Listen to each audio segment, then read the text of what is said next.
북한이 최근 최대 사거리 100km로 알려진 새로운 공대공 미사일을 처음으로 공개한 데 이어 실사격 모습을 처음 공개해 눈길을 끌고 있습니다. 미국의 방산 전문 매체 디펜스 블로그는 현지식 시각 17일 이 미사일은 한국군이 운용하는 전투기에 대응하기 위한 목적으로 개발된 것으로 한반도 상공의 힘겨루기에 새로운 변화를 예고하고 있다고 보도했습니다. 보도에 따르면 북한 김정은은 지난 15일 제1항공사단 산하 비행연대를 찾아 대규모 방공과 공습 훈련을 직접 지휘했습니다. 디펜스 블로그는 김정은이 모든 부대는 늘 경계와 작전 준비 태세를 갖추어 전쟁 준비에 근본적인 변화를 이끌어야 한다고 말했다고 전했습니다. 이번 훈련에는 비행편대, 땅에서 쏘는 미사일 부대, 레이더 운용팀, 전자전 담당 부대가 참여해 적의 순항미사일과 자살 드론을 찾아내고 추적해 격추하는 임무를 맡았습니다. 이 매체는 이번 훈련에서 북한이 새로 만든 공대공 유도 미사일을 처음으로 내놓았다고 밝혔는데요. 미사일 동체에는 지은일 100-9001라는 숫자가 적혀 있습니다. 미사일의 이름과 자세한 성능은 공개하지 않았으나 군사 전문 매체와 업계는 미사일의 겉모습과 구조를 근거로 최대 사거리가 100km에 이른다고 분석했습니다. 이는 북한이 지금까지 가진 공대공 미사일 가운데 가장 먼 거리까지 날아가는 것으로 한국군이 쓰는 최신 전투기에 맞서려는 뜻이 담겨 있는 것으로 받아들여지고 있습니다. 군사 전문 매체 밀리터리 워치 매거진은 이 미사일에 대해 지난 2021년 10월 열린 북한의 국방개발 전시회인 자주국방 2021에서 처음 공개한 후 4년 만에 북한군 최초의 능동 레이더를 단 공대공 미사일로 미그-29에 통합돼 발사됐다고 전했습니다. 1990년대 도입된 미그-29는 그동안 시계외 교전을 위해 구형 R-27 공대공 미사일을 탑재했습니다. 최고 속도 마하 4.5, 무게 253kg인 이 미사일은 당시에는 당대 최첨단이라는 평가를 받았지만 지금은 중국산 PL-15 등에 비해 몇 세대 뒤진 무기라는 평가를 받고 있습니다. 북한이 공개한 공대공 미사일 외형과 관련해서는 날개 배치 비율, 사다리꼴 날개 등을 볼 때 미국 암남, 중국 PL-12와 닮았다고 밝혔습니다. PL-12는 중국의 중거리 공대공 미사일로 러시아의 기술 지원으로 개발된 것으로 알려져 있습니다. 장영근 한국국가전략연구원 미사일센터장은 19일 자유아시아방송과의 통화에서 북한이 러시아로부터 공대공 미사일 관련 핵심 기술을 지원받았을 가능성이 있다고 말했습니다. 장 센터장은 항공기가 공중에서 움직이는 표적을 격추하는 것은 지대 공미사일보다 훨씬 어려운 기술이라며 북한이 러시아 위성 위치정보 시스템인 글로나스의 도움을 받았을 가능성을 제기했습니다. 방산업계에서는 북한이 교전 범위를 넓히고 역격 능력을 높이기 위해 이번 무기를 개발한 것으로 보인다는 평가가 나옵니다. 하지만 북한의 공군력은 한국 공군의 3발의 피 수준입니다. 우선 북한이 이 미사일을 운용할 전투기가 숫자가 절대 부족합니다. 북한의 최신 전투기라고 해봐야 1990년대 도입한 옛 소련제 미그-29 40여 기가 전부입니다. 전투에 투입할 전투기는 이보다 적을 것이라는 게 전문가들의 평가입니다. 반면 한국 공군은 F-35 스텔스 전투기 39대, F-59K 59대, KF-16 130여 대 등 F-16 160여 대를 운용하고 있습니다. 이 전투기들은 중거리 공대공 미사일 암남 AIM-120을 운용합니다.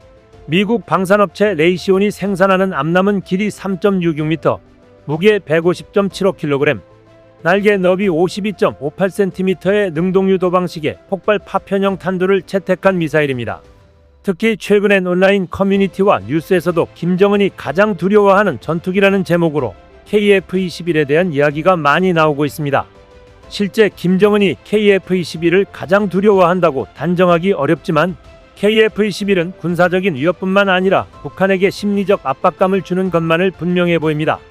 한편 해군이 기존 경항공모함 사업 계획을 백지화하고 대규모 무인기 운용 능력을 갖춘 다목적 무인 유인 복합함정 건조를 추진한다는 외신이 나와 주목됩니다. 지난 11일 국방 전문 매체 디펜스 블로그에 따르면 이번 결정은 변화하는 해상전 양상과 우크라이나 전쟁 등 최근 분쟁에서 드론과 인공지능 기반 무기 체계의 효과가 드러나고 비용 효율성 및 전략적 필요성 재검토가 이뤄진 결과를 반영한 것이라고 합니다. 새로운 계획은 국회 국방위원회에 보고됐으며 기존 경항모 사업의 명칭을 변경한 것입니다. 당초 문재인 정부 시절 대형 수송함2 사업으로 추진했던 경항모는 3만 톤급 규모의 F-35B 수직 이착륙 스텔스 전투기 약 20대 운용을 목표로 했습니다. 그러나 윤석열 정부 들어 비용 상승과 전략적 필요성 논란이 제기되면서 단계적으로 중단됐습니다. 보도에 따르면 새롭게 추진되는 복합함정은 F-35B 대신 전투 무인기, 방황형 탄약 채공형 자폭 드론, 정찰 플랫폼 등 수십 대의 다양한 드론을 탑재합니다. 상륙 및 공격 헬리콥터 등 유인 플랫폼도 일부 운용하지만 주력 항공전력은 무인체계로 구성될 예정입니다. 이 함정은 대규모 드론 운용 능력과 더불어 미래 해상전에서 지휘 통제 플랫폼 역할을 수행합니다. 기술적으로는 AI, 자율항해, 전기 추진 등 첨단 기술이 적용되며 드론 전용 이착륙 및 통제 시스템을 갖추고 다양한 무인 수상함, 무인 잠수정, 무인기를 통합 운용할 수 있습니다. 해군은 지난 4월 HD현대중공업에 함정의 개념 설계를 의뢰했으며 이달 중 합동참모본부에 관련 내용을 공식 보고할 계획으로 전해졌습니다. HD현대중공업은 해군과의 계약에 따라 앞으로 8개월간 임무 요구사항, 기술 적용 방안, 획득 전략 등을 포함한 전투용 무인 수상정 USV 개념 설계를 진행합니다. 여기에는 AI 자율화 전동화 기술 통합 목표가 포함되며 미국 안드릴, 팔란티어 등 해외 업체들과의 협력도 확대하며 기술 개발의 속도를 내고 있습니다. 한편 국내에서는 한화시스템, LI지넥스1 등 다른 업체들도 해군의 고스트 해상 유무인 통합전력 전략하에 아라곤1 해금 시리즈 등 다양한 무인 플랫폼 개발을 주도하고 있습니다. 이에 중국도 이를 벤치마킹한 새로운 무기 개발에 착수해 관심이 쏠립니다. 중국 인민해방군이 무인 전투 역량 강화를 위한 야심찬 프로젝트의 일환으로 세계 최대 규모의 드론 모함 주텐을 오는 6월 말 첫 임무에 투입할 예정이라는 보도가 나와 국제사회의 이목이 집중되고 있습니다. 지난 19일 사우스 차이나 모닝포스트를 인용한 과학기술 전문 매체 인터레스팅 엔지니어링에 따르면 시험 비행을 앞둔 주텐은 중국의 드론 전력 운용 개념을 혁신하고 특히 군집 작전 능력을 획기적으로 향상시킬 것으로 기대를 모으고 있습니다.